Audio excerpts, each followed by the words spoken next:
Hello and welcome back to another episode of Come Over for Dinner. I'm so excited you're joining me today. Today I have a very special guest all the way from North Carolina. Her name is Becca Esmond, and she has been married to her husband for 12 years, and they have a son who is 4.5.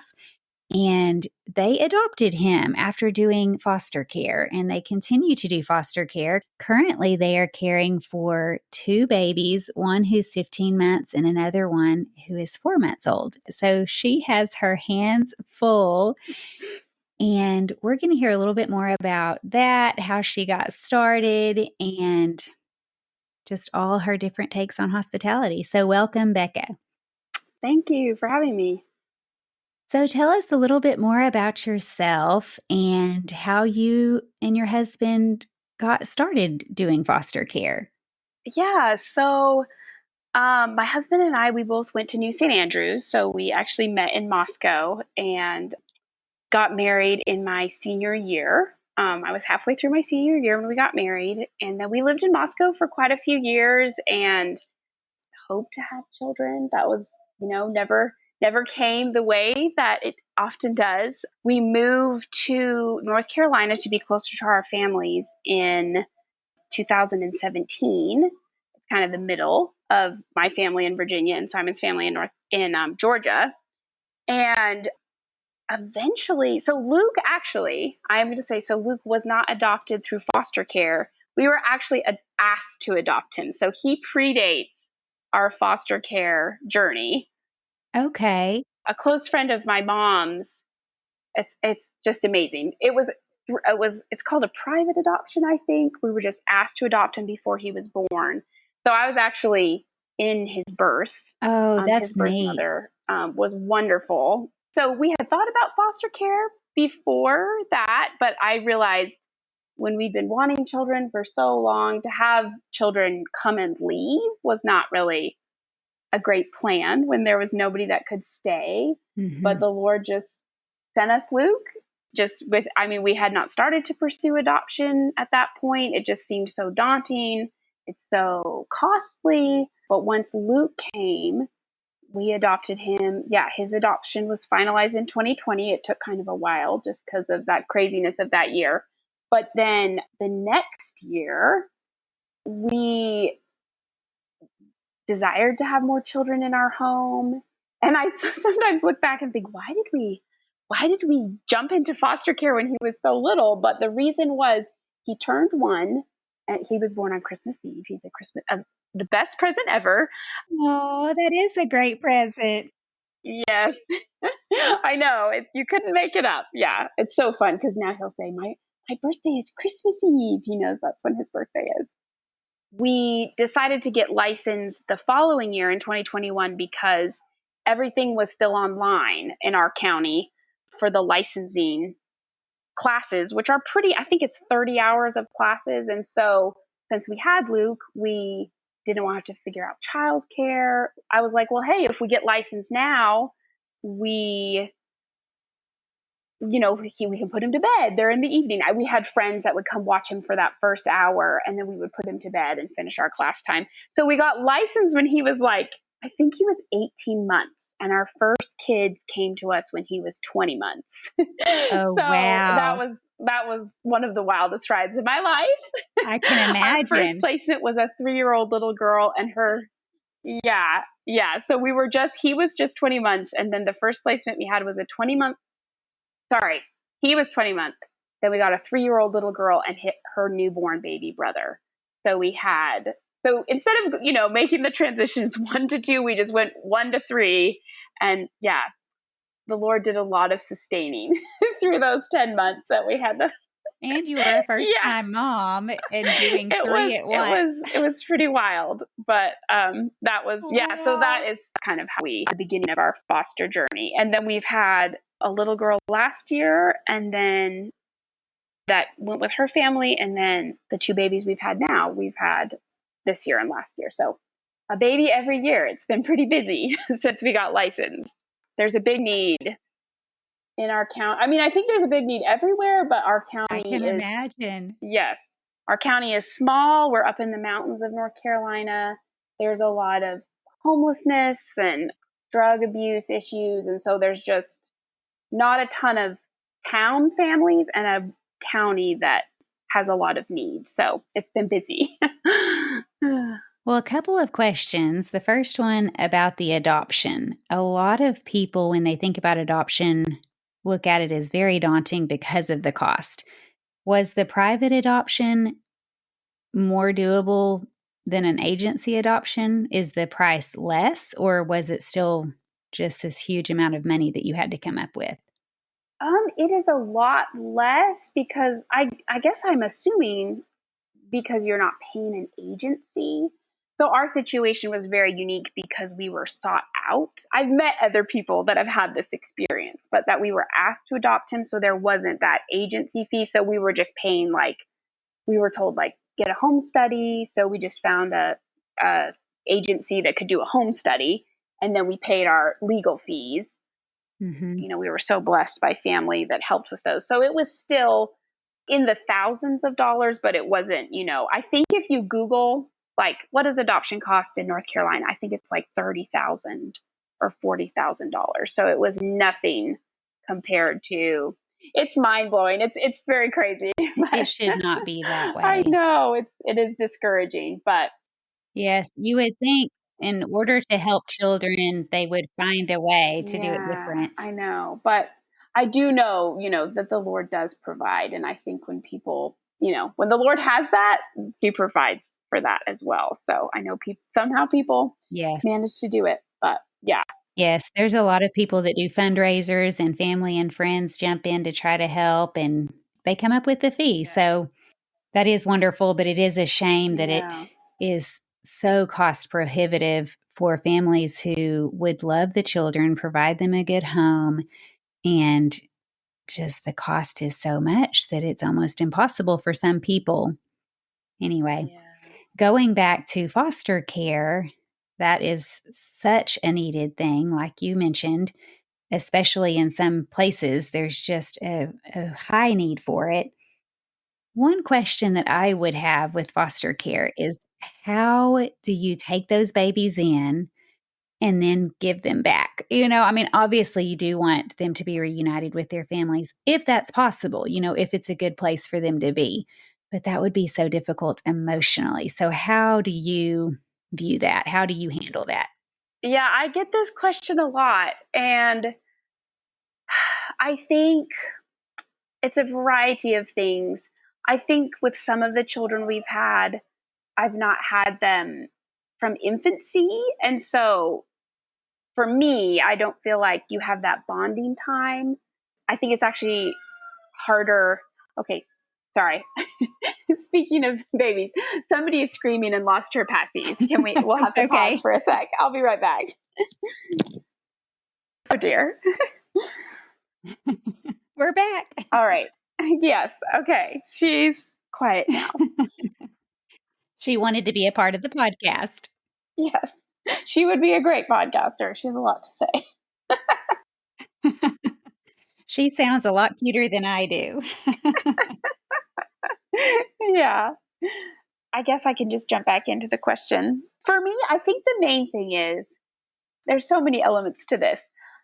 With some of the children we've had, they have been very challenging kids and it's a lot of work and I don't feel bonded to them. It's kind of like a really intense babysitting job for 10 months. And then it's a relief when the shift is over, just like, you feel relieved after a day of babysitting somebody. And that's Mhm. been, I think, with the older children where I haven't had that infant bond with them. It doesn't feel like they're my kids. Like it can look like they're my kids, but it doesn't. And it's been interesting. It's been something I've kind of struggled with because I feel like people always Mhm. assume it looks like they're my kids and they assume that I feel that way, but then my emotions do not line up with what people expect of me. So that's been an interesting thing to navigate. Right, you're caring for them as if you're their mother, but you're not their mother. Yes. And especially with our first kids, their mom worked so hard. I also knew that I was caring for them for their mom and that always helps too when you know, in the initial of getting a baby, it's easy to get them back kind of in record time for the situation. Mhm. And so when you're going to doctor's appointments and their parents are there with them and you see, the love that the parents have, okay, it's easy. It kind of helps to make that mental switch of like, you are the caretaker for, this family in hopes that they can fix and get help for the issues in their lives. My experience has been that I'm living in a part of my life that I didn't expect to be here, and this isn't the story that I thought I would have, but I'm in a season where I'm experiencing just the peace that the Lord has created me for this work. So I think my personality is very present-minded personality. And so I think for me, I'm able to just do the work that is in front of me and care for the children in front of me. And I might think about, I want them to stay or I hope they stay, but I am able to I'm not a very future minded person. So I'm able to kind of set aside the future and just focus on the present. And because I know that God is sovereign, I know that the children are going to go exactly where He wants them to go. I can pray that they go where they will know Him, the way that He wants them to come to know Him. I mean, the theology helps, but then I also just feel like, well, this is what God wanted me to do with my life. And my personality then kind of deletes the anxieties of someone who might be wanting to know the future or planning for the future. I mean, just personality wise, it's much, much easier for me. I feel like I get this kind of free pass of that situation, if that makes sense. I didn't word that very well, but No, you did. That's a wonderful that has perspective. been my experience. Yeah, that's a very, very good perspective because Yeah. you are casting your cares, your anxiety, your burdens to Christ, and you're saying, okay, if that's what He wants for me, more children of my own in the future that you're able to adopt, then that's what will happen. And if not, if I'm just caring for these children and that's the job that He's given me, then I'm going to do it to the best of my ability and trust that when they move on, Yeah. that that's where they're meant to be as well. So I think that is just a wonderful perspective and very encouraging for others that are looking to do the same thing. Because, I mean, the Bible does talk about when you give little ones even just a cup of cold water in His name, that you're doing it for Christ. Or um, another place it says that, if you give a cup of cold water, you won't lose your reward. And so, in keeping that in mind, you realize that, we all are called to serve in different ways, and it looks different for different people. And the way you're doing it is definitely rewarding, very tiring, a lot of hard work, but fulfilling, I'm sure. Yes, it is so fulfilling. Yeah, it's so special just to get to care for them when they need it. Yeah, it is. It's been a blessing to be able to be a part of it. Let me look up that one verse that I was just paraphrasing. I think one does say cold water. The other one says, one of them in Matthew says, "For I was hungry and you gave me food. I was thirsty and you gave me a drink. I was a stranger and you welcomed me. I was naked and you clothed me. I was sick and you visited me. I was in prison and you came to me." Then the righteous will answer him, saying, "Lord, when did we see you hungry and feed you, or thirsty and give you drink? And when did we see you a stranger and welcome you, or naked and clothe you? And when did we see you sick or in prison and visit you?" And the king will answer them, "Truly I say to you, as you did it to one of the least of these my brothers, you did it to me." And almost all of those things apply to a little child who has no one to care for them. Yeah. So that's a wonderful job you've taken on. Oh, well, thank you. It is. Yeah, it is cool to be in a season of life where it's like, okay, the Lord's plans are clearer than they've been in other seasons, and that is a big blessing. Yes. What are some of the benefits you've observed in your own life in participating in foster care? Interesting. Well, sanctification. It has been, but I guess that applies for any kind of parenting. You've learned a lot of patience. Yes, a lot of application of scripture, especially in that first placement. That was a wild ride. But I mean, and really enjoy little kids. So it's just been such a blessing to this is the third time we've had three children in our home. Went back to one and then had one come and then had another come and leave and one come again. So it's been, just it's just a blessing just to get to take care of them and watch them grow and see how funny they are. Yes. One of the most surprising a thing that I've learned that I don't think I knew about foster care until we got involved in it is a very interesting element of it is getting to know the parents and ministering to the parents of the children. I think often when you think of foster care, or I did before we were involved in it, you kind of just think of like the worst case scenarios that children are taking out of. And so you kind of write the parents off. But I think when we learned this in our training and then have experienced that being in it's a very interesting ministry opportunity to the parents as well. Some of them, they've maybe were in the foster system growing up. Like there's just so much brokenness, and to be able to be praying for them or building a real, and that's varied how much of a relationship we've had with different parents. But I think that was the most surprising and rewarding part of it is building a relationship with the parents. That's very interesting because when I think of foster care, I typically think of the foster system. When people have grown up and talk about being in foster care, they talk about going from one foster care house to another one, and the parents don't seem to be involved. But like you said, that's obviously not every case. And sometimes the point is to try to reunite them with the parents if possible. So that is interesting. I would not have realized that you have near as much contact with parents as you're saying that you do sometimes. That's a very interesting perspective of the ministry. Every case is so different that, I've had parents where I never hear anything, but like our first placement, I think we messaged every single day. And I would say, this is what the kids are doing. We made it safely to this, we're on a trip and we made it safely. And here's where the kids are sleeping. And so when you do it, just the parent situation varies so much as well. You're really able to be an encouragement and a friend to the parents. I think we were really uniquely blessed in that first placement that we had that situation and a mother that, we really could root for. And we're still friends. We get together, we see the kids pretty regularly. That's And so incredible. that is, yeah, just, it is actually this other big part of it where you also, it's a really important to meet the parents, I think. And I think every county, that's the crazy thing about foster care. It's not even state to state how it's handled. It's county to county. So it's very confusing because every county is different how they handle things. Every state is different how they handle things.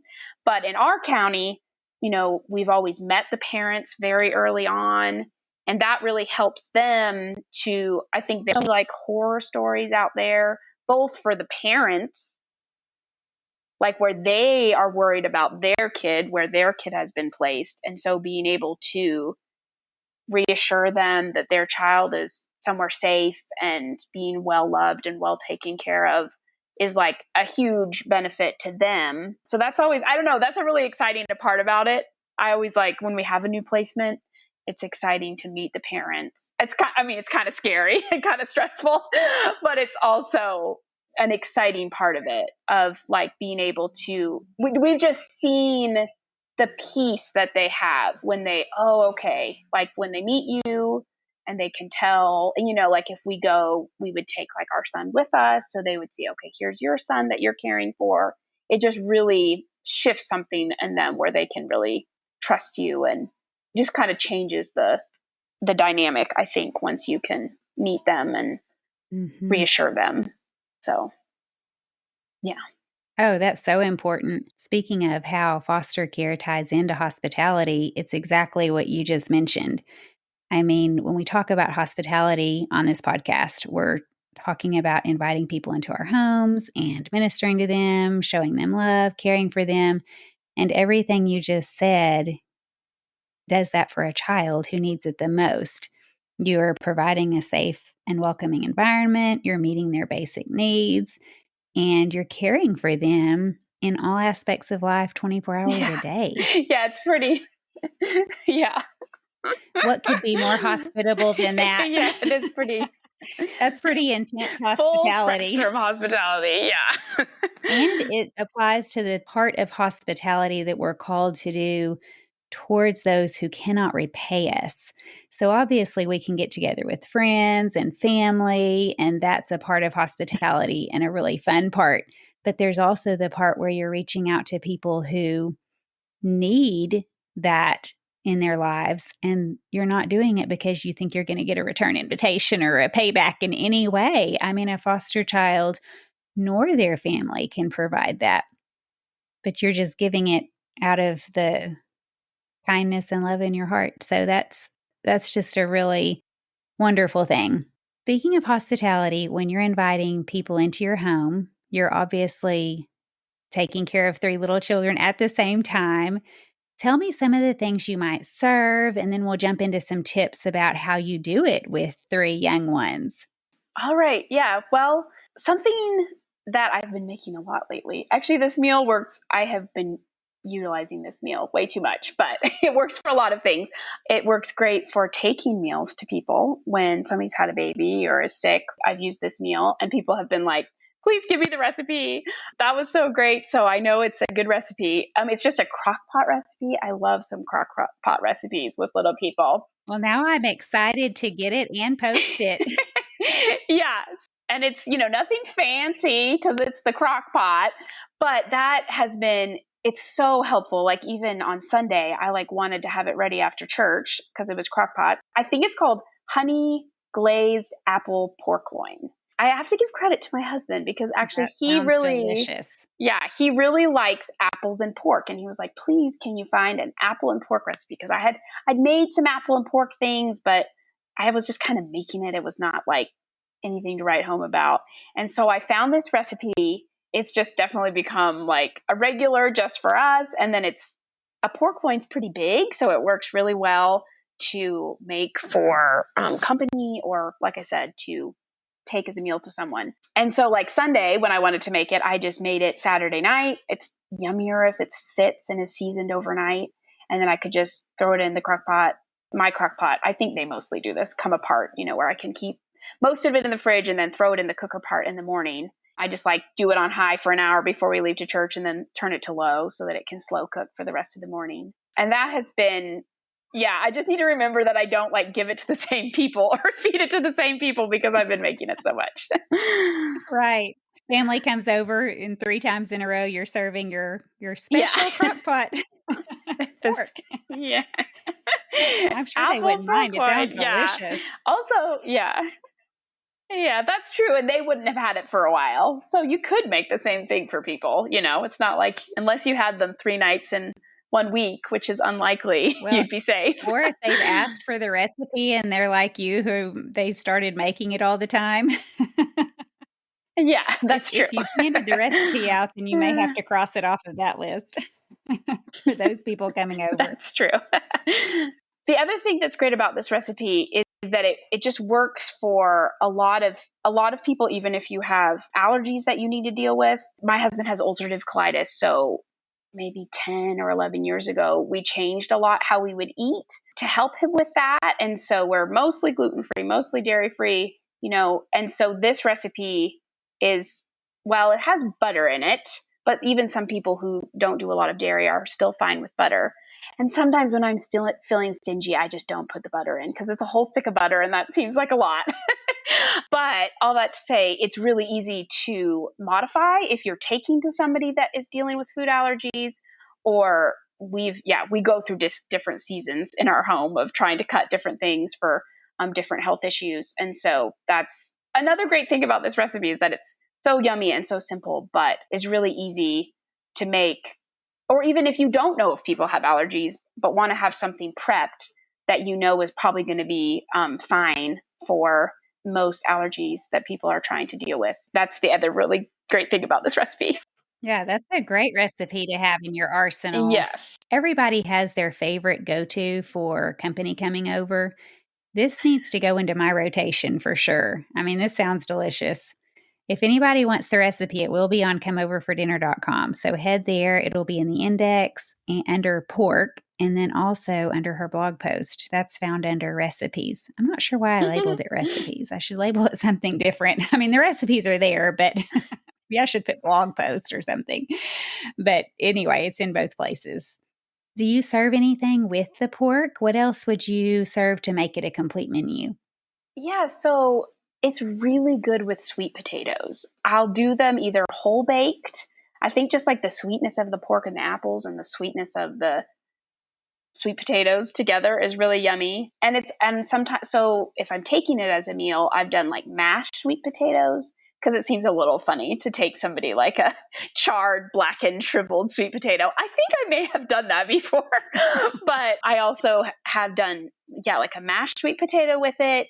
I'll also do rice, which if you're trying to focus more on the, allergen friendly menu, rice is really good with it. Or I'll do a sourdough loaf with it, which is just nice when you're taking a meal. Or, yeah, if you're having people over, then to have two starches, you kind of bulk out your your options to feed more people or be more kid friendly too. I feel like some kids will eat rice and some kids will eat bread. I have, one of each. One, that wouldn't really like bread. Actually, I feel like both my kids will do rice pretty well. Mm-hmm. And then I'll usually do a salad with it too, a green salad. And it's a little bit redundant to also put apples on the salad, but I also really like to put apples on salad. So that's usually what I would do with it. It would be maybe not the rice if I feel like the sweet potatoes and bread are enough. But the other day I made it and I was like, oh, I guess we're having rice because I subconsciously made rice. So Right, you just did it out of habit. yeah, probably we need rice with this. So that's what I would usually pair it with. Do you ever serve a dessert? Or is the sweetness from the pork and the sauce enough? If I'm hosting, I feel like you have to have dessert. Often for me, when somebody says, what can I bring? I say, can you just do dessert? I hate to figure out dessert. But a go-to dessert that I do, this is actually my allergen-friendly dessert, and it's so easy. I just actually make it out of my head, is just to do frozen berries because it's easy to have. Like, I pretty much always have frozen blueberries in the freezer. Frozen berries with like a little bit of salt and sugar and lemon juice. And then I make like a crumble with oats and butter and sugar and cinnamon and salt and sprinkle that over the top and bake it at 350. And then if somebody is has celiacs, I don't know if I realized this, but if somebody has celiacs, you have to get gluten-free oats. Like the oats aren't gluten-free normally, which thankfully we've never had to be that worried about it. But it would be easy to make 100% gluten-free if you had gluten-free oats on hand. And then you can whip some heavy cream. So that's my kind of go-to, like, I didn't think about dessert, but I need to make one. That's what I would serve if I was having people in our home. I probably would maybe have made a little more effort if I was taking a meal and make some brownies or something. I don't know. Well, I don't know. I think I'd like that maybe over brownies. Yeah, that's true. Yeah, it is, especially if you're a hot fruit person, it's really yummy. Mm-hmm. Yeah, and kids like it, and it's really yummy hot, and it's pretty yummy cold, and especially with whipped cream or ice cream. But I always have heavy whipping cream on hand too, so I'll whip that up, and yeah, it's pretty yummy. Oh, that sounds good.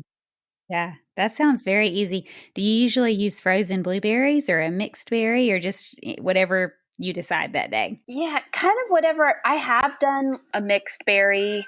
It would be good with frozen strawberries, but blueberries are, for some reason, I always give babies frozen blueberries. I cut them in half and feed them to them for breakfast. So I always have that on hand these days. And so that's been my go-to. We call it schmanigan. Somebody made up that name once as kind of a joke. And so we call it schmanigan is when we make the berry crumble. Shenanigan. Yeah.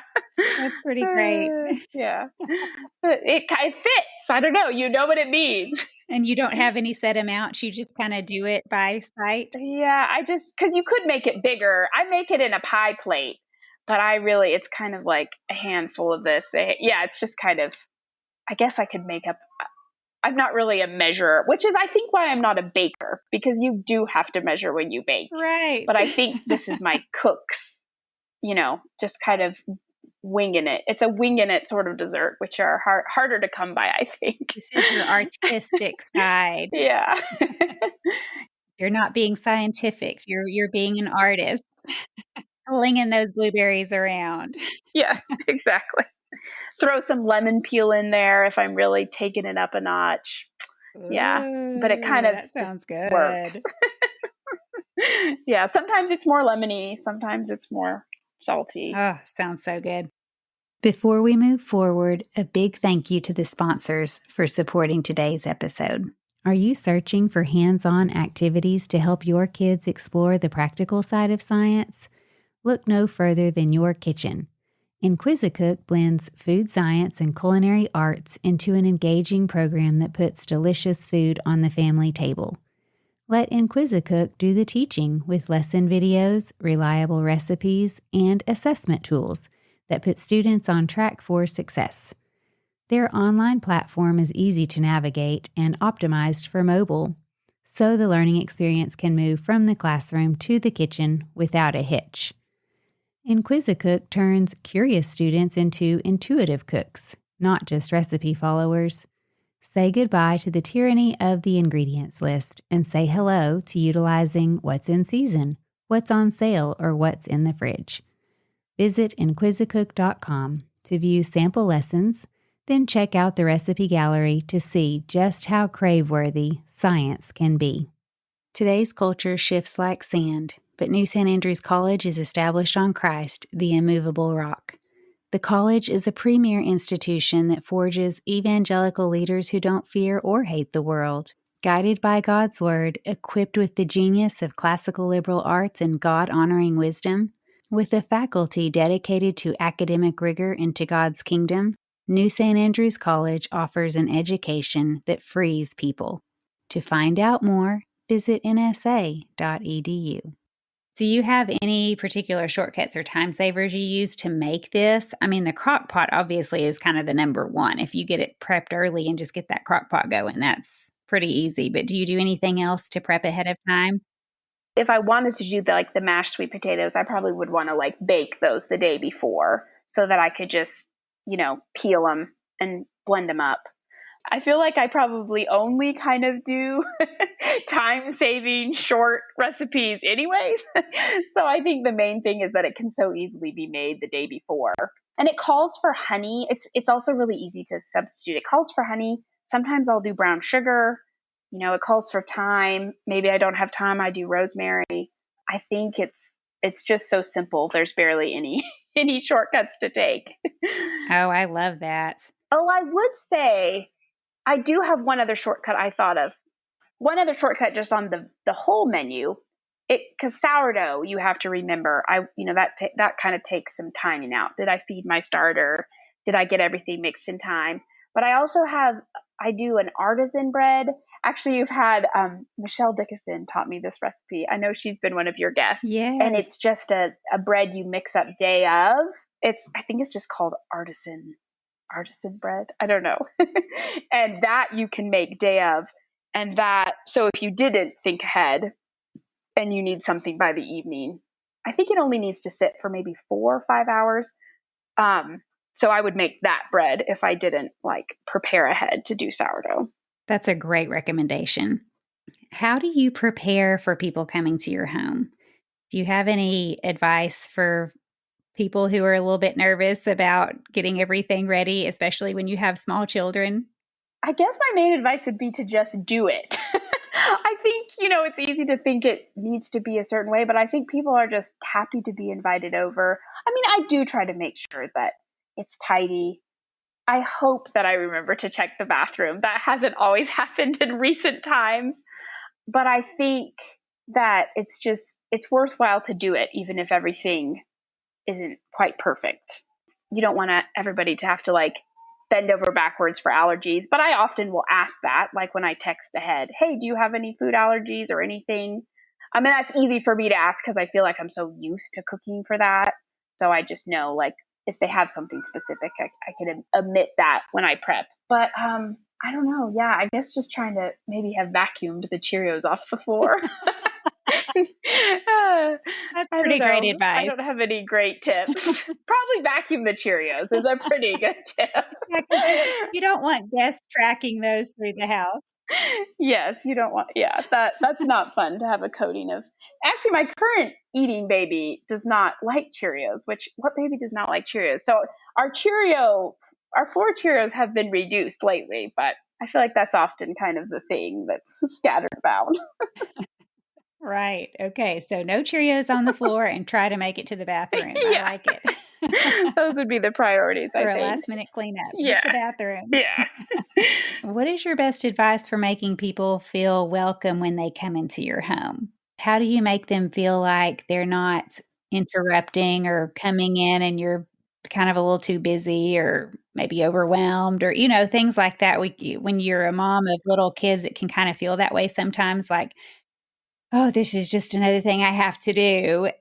Obviously, we don't try to think of it that way, but when guests come into your busyness and, you might be even having to stop and care for a baby, how do you make them feel welcome and like you want them there?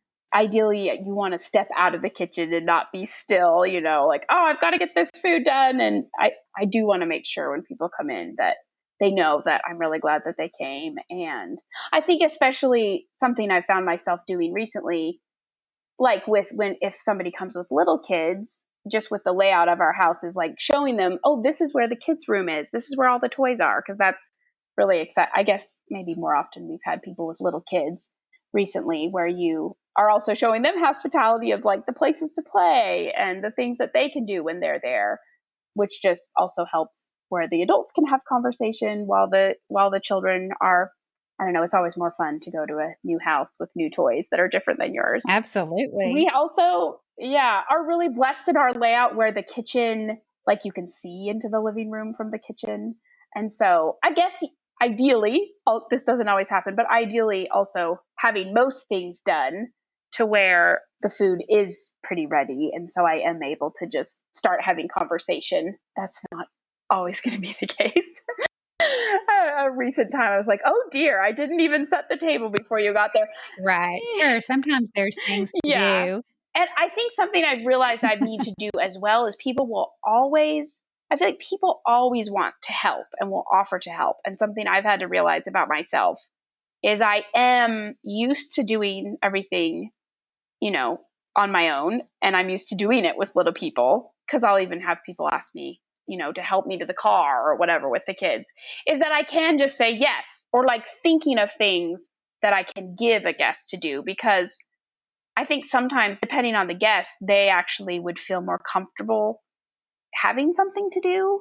And so it has been easy for me to say, oh no no no no, Mhm. I've got it, because I know the last few things I need to do. But it's like, oh yes, could you please put the plates on the table because I didn't do that yet. I've had to kind of make the conscious effort to accept help, and then to also, in a sense, you also have to make the effort to include the guest, um, it, if they offer, because I think especially certain Right. people that actually is more comfortable for them. I guess it kind of depends on your comfort level. I also feel like I have friends where I say, why don't you sit down and Mhm. talk to me while I do this? Like I'll do dishes if you'll just sit here where I can see you. Sure. So kind of your level of friendship. Right. Keep Yes. me company because then Yeah, your mind is exactly. off the So dishes. I guess it kind of varies on the relationship. But I've realized letting people help. If you're on autopilot doing dishes, it goes way faster and is more fun if someone is sitting there just talking to you and keeping you company. Yes, I don't hate doing dishes. It's like really nice if somebody's there to talk. We don't have a Absolutely. dishwasher, I would so love I that. do a lot of dishes. Yeah. So you're standing over that hot soapy water for a while. Yeah. Well, and if Yeah, I you're have friends that when I message them, they're like, "You're always doing dishes." well, with 3 small children and a lot of meals and snacks for sure. One thing about letting people help you, if you're running behind, you feel so much more frazzled and it's going to be so much slower if you don't let them help you. If you're running behind and try to finish the Yeah. last say 5 things all by yourself. If you let everybody just jump in and do one job, then you're done so much quicker. They feel a part of things and like they were able to contribute, and it's a lot more fun. So I completely agree with that. If you're running behind and don't have everything done, some people even save things to do like a few last minute things so that they can welcome guests that way, that they can let them just come in and have a task and maybe have a drink while they're helping, and kind of gets conversation going before the meal. So it's a good idea. I think when you have a lot of little kids in the home, sometimes people feel like they are infringing on your time or your resources to come. And so I think it's even more beneficial to them to let them help, because I think they feel like, oh, I should be helping you. I just feel that experience recently where it's even more, it blesses them to be able to help you since you're feeding them. Sure. Do you have a must have kitchen item that you want to share with us? Yes, so I wanted to share my favorite garlic press because what is it? Actually, did I have any garlic in the meal I shared? I feel like what is a good meal if there isn't a lot of fresh garlic in it? I do put fresh garlic in salad dressing. That's how I'll tie it into my menu. But I feel like I've tried different garlic presses over the years, and I hate having to like pick out the smashed garlic out of your like regular one, where it's like all that extra stuff is smashed in, and then I mean, some of them have like a little piece to like pop it out, but I still feel like you end up having to stick your fingers into it and when you clean it. And so I found this rocker garlic press, and I mean, I'm sure you could find it a Mm-hmm. variety of places. I just got mine off of Amazon. You can both use it to like smash to get the paper off, like, which is helpful. And then also then press the garlic with it. And then it's so easy to clean because it's open, and then you can use your brush or whatever. And I just, it's so hard to get garlic off of your hands once you've touched you know, touched it and tried to clean it up. Yes. So I really love that garlic press after some failed Your attempts. fingers will smell like garlic for a long time. Yes. And if you cook before church or you're prepping before church and then you're like, I'm going to just smell like garlic for church. I don't know. That's the time that it's bothered me. So I love the rocker garlic press for doing fresh garlic all the time, just because it's so easy to clean. And then the other thing that I've just has been so handy, and actually shout out to Michelle again because she gave this to me for Christmas one year, is it's an immersion blender, like just a simple, I think that's what it's called, a Mm-hmm. stick blender or an immersion blender. And I use that for pesto, for smoothies, for what else? I mean, I don't even really use a blender because I just use that. And it's also, there's a theme here. What do I find easy to clean? I feel like the stick blender is so much easier to clean than like a big, blender that you have to like take apart and take the blade out. So I love having the stick blender and using that. I use it for hummus. I mean, I just feel like there's everything Well, that's a that it fabulous can. idea, and it's a lot Yeah, faster. yeah, and it's great, like it's easy for little kids to help with because then they can, I do a lot, like I basically make all of those things in like oh, I've done it for making chimichurri too, I think. Like making in a mason jar, so you can just put your ingredients in like a quart mason jar and then the immersion blender from there. Am I getting my sizes right? I think it's the quart size, like the pretty good size mason jar. That's not a quart, is it? What size is that? Is it a pint mason jar? I'm showing Maybe my lack of knowledge of measurement. a pint would be 2 cups, a quart would be 4 cups. I Okay. teach second grade, and so I have these down. A quart would be 4 cups, so I think that would be adequate room. Taking a large mason jar and then, yeah, just take a large mason jar, put the ingredients in, and then blend in that. Here's my other, yeah, washing less dishes. Then all your, whatever your sauce or your smoothie or whatever is like, it's already in the container that you can store it in.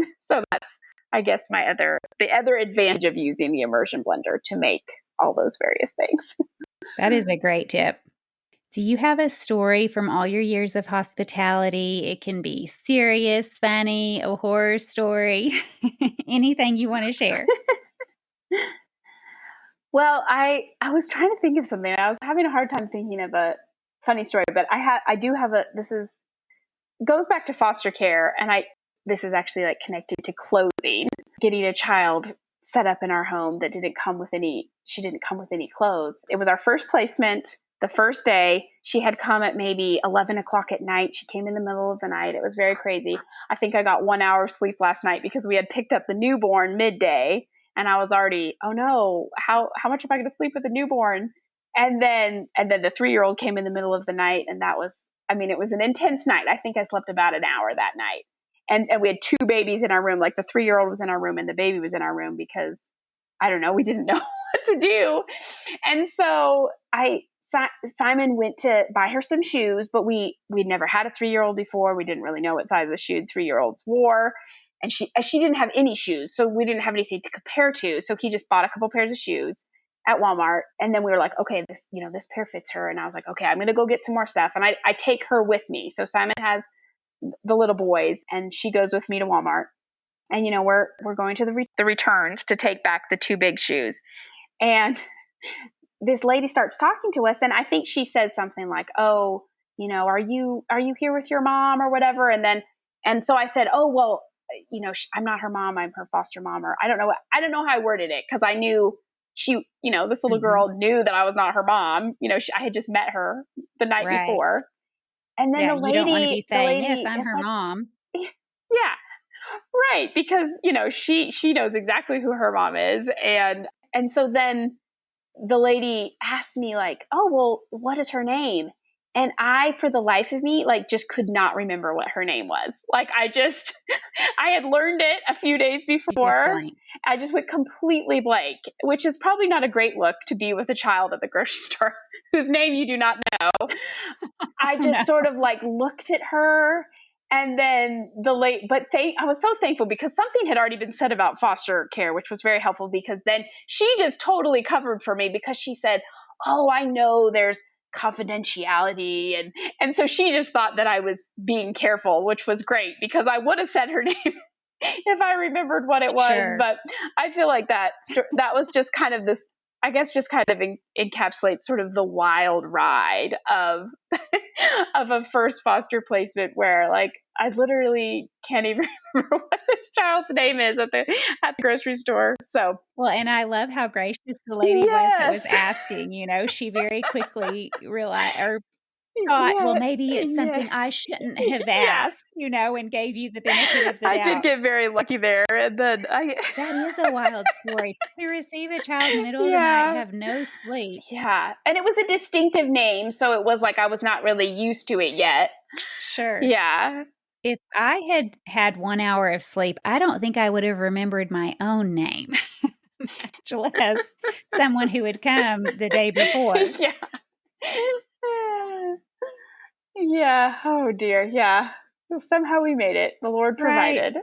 Somehow he gave you that extra grace you needed to be able to have the energy to go and shop for Yeah. shoes. Yeah. Well, that Yeah. is just a wonderful And get everybody story. home in one piece.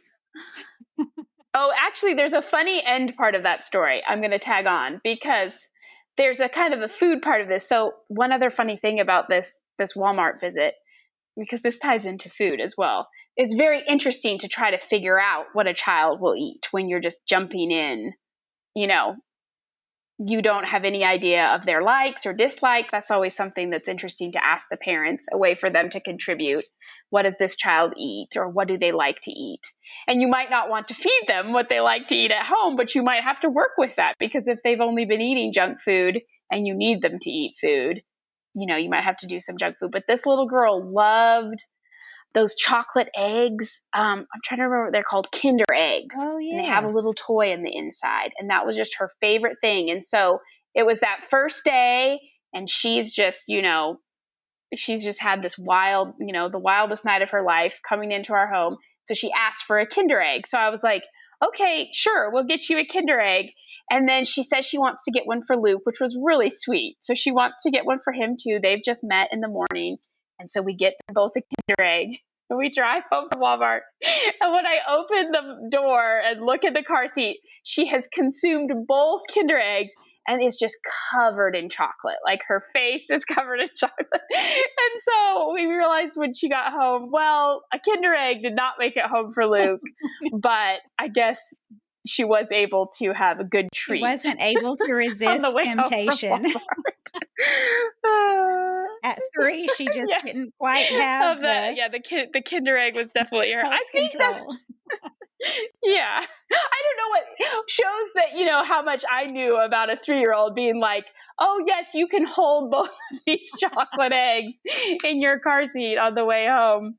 Anyways, I forgot that was kind of like the funny ending of that wild Oh, that's a great Walmart story. So visit. then you had to de-chocolate her, get all the Yeah. chocolate off.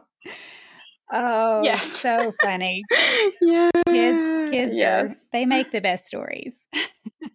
Yeah. If you are not called to have foster children in your home, there are still ways you can help.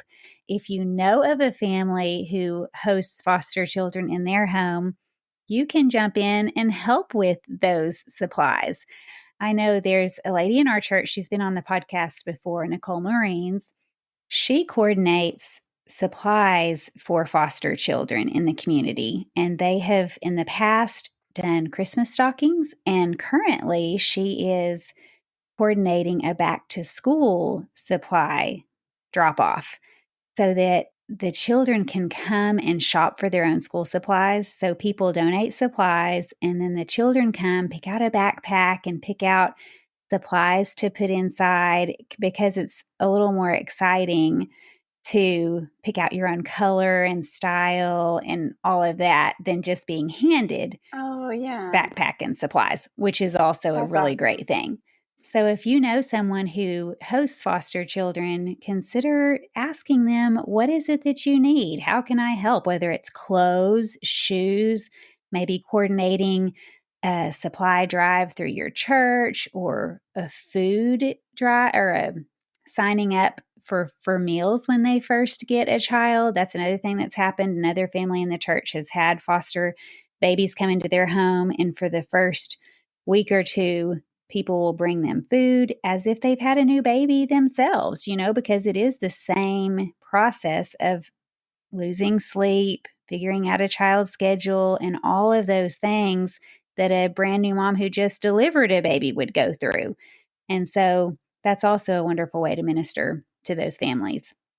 Yeah, we've been so blessed with each placement that we've had of somebody putting together a meal train for us and having meals brought, especially in those first few weeks when you're just diving into a new little person in the home.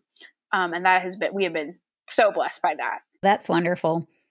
I'm so glad you've joined me today and told us all about your experience with foster care. It opens up a world that not many of us have been in. And so just seeing your perspective and hearing your stories has been very encouraging.